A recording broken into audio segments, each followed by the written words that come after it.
Wasn't sure I'd get this done today, but I have them dry laid. So I was able, I had a strip. You have to have a good variety of stone to do this because I don't want to cut any. Now, I don't mind breaking some of them with a hammer. You have to sometimes.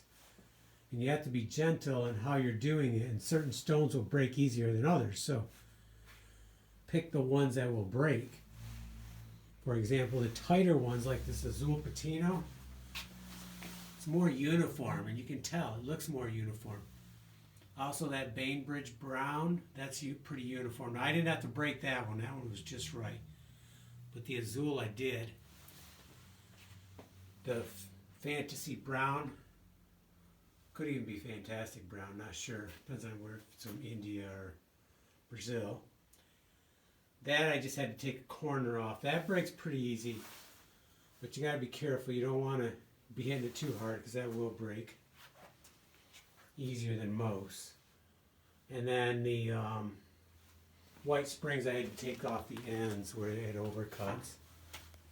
And then here we have some white ice. Now that'll fit in there.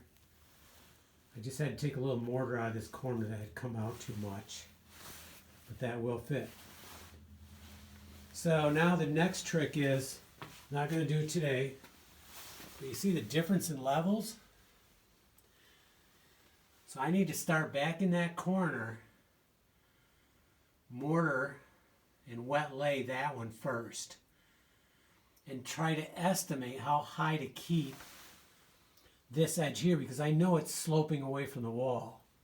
So I need to keep it up some so that when I get over to here I'm going to meet this one. And then that azul patino in the middle there will have to be the transition. And then from there, I'll have to wet lay that one. Then probably this one. And that'll kind of give me a guide for that corner there.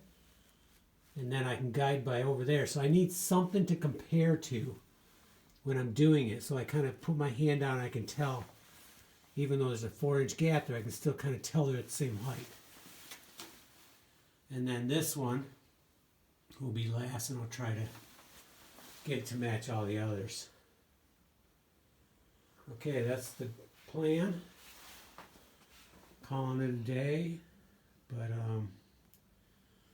really happy with the way this is looking. Okay, next time we'll mix some mortar and start wet laying them.